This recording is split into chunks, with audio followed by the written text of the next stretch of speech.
इस बार हमने ज्ञान भारतम योजना के तहत देश भर में जहां भी हस्तलिखित ग्रंथ है, जहां पांडुलिपियां हैं, सदियों पुराने जो दस्तावेज हैं, उनको खोज खोज करके आज की टेक्नोलॉजी का उपयोग करते हुए उस ज्ञान की समृद्धि को आने वाली पीढ़ियों के लिए काम आए, उस दिशा में काम कर रहे हैं।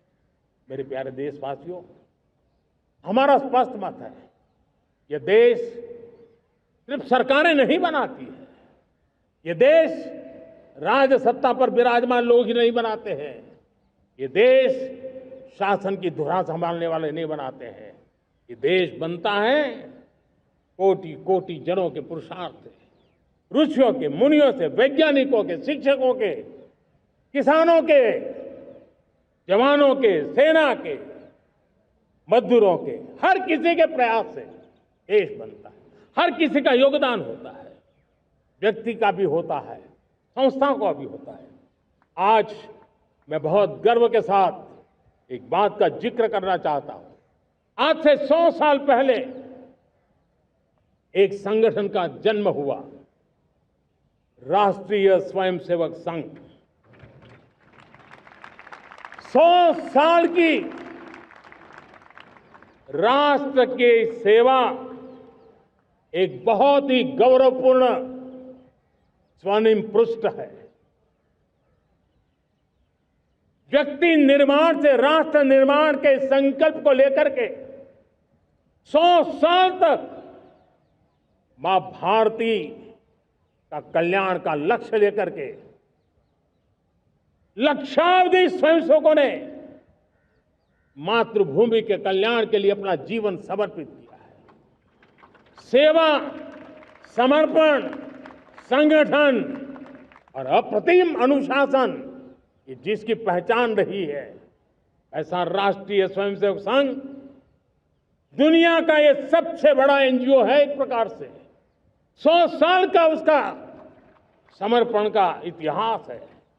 आज लाल किले की प्राचीर से 100 साल की इस राष्ट्र सेवा की यात्रा में योगदान करने वाले सभी स्वयंसेवकों को आदरपूर्वक स्मरण करता हूं और देश गर्व करता है राष्ट्रीय स्वयंसेवक संघ की इस 100 साल की भव्य समर्पित यात्रा को, और हमें प्रेरणा देता रहेगा। हमारी संस्कृति की ताकत हमारी विविधता है।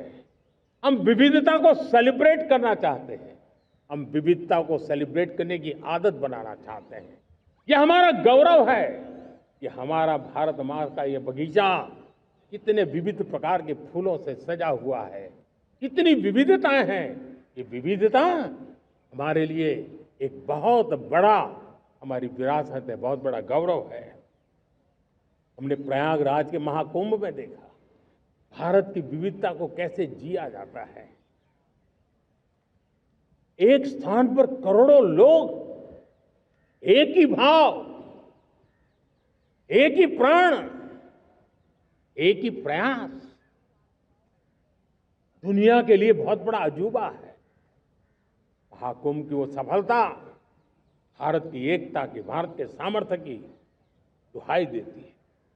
साथियों, हमारा देश भाषाओं की विविधता से बहुत ही भरा हुआ है, पुलकित है, और इसीलिए हमने मराठी, असमिया, बांग्ला, पाली, प्राकृत को क्लासिकल लैंग्वेज का दर्जा दिया है।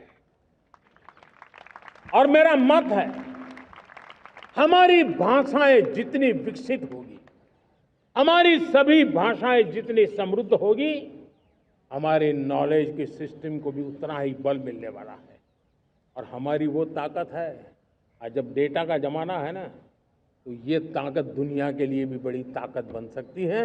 इतना सामर्थ्य हमारी लैंग्वेज में। हमें हमारी सभी भाषाओं पर गर्व होना चाहिए। हमारी सभी भाषाओं के विकास के लिए हर किसी ने बनते हुए प्रयास करना चाहिए। ये सुरक्षा का कवच लगातार विस्तार होता जाए, देश का हर नागरिक सुरक्षित महसूस करे। किसी भी प्रकार की टेक्नोलॉजी हम पर वार करने आ जाए, हमारी टेक्नोलॉजी उससे बेहतर सिद्ध हो। और इसलिए आने वाले 10 साल 2035 तक मैं ये राष्ट्रीय सुरक्षा कवच का विस्तार करना चाहता हूं, मजबूती देना चाहता हूं, आधुनिक बनाना चाहता हूं। और इसलिए भगवान श्री कृष्ण से प्रेरणा पाकर के हमने श्री कृष्ण का जो सुदर्शन चक्र था, उस सुदर्शन चक्र की राह को चुना है। आप में से बहुत लोगों को याद होगा, जब महाभारत की लड़ाई चल रही थी, श्री कृष्ण ने अपने सुदर्शन चक्र से सूर्य के प्रकाश को रोक दिया था और दिन में ही अंधेरा कर दिया था। सूर्य प्रकाश को सुदर्शन चक्र से रोक दिया था। और तब अर्जुन ने जो शपथ ली थी जयद्रथ का वध करने की, उस प्रतिज्ञा को अर्जुन पूर्ण कर पाए थे। वो सुदर्शन चक्र के पराक्रम और रणनीति का परिणाम था। अब देश सुदर्शन चक्र मिशन लॉन्च करेगा।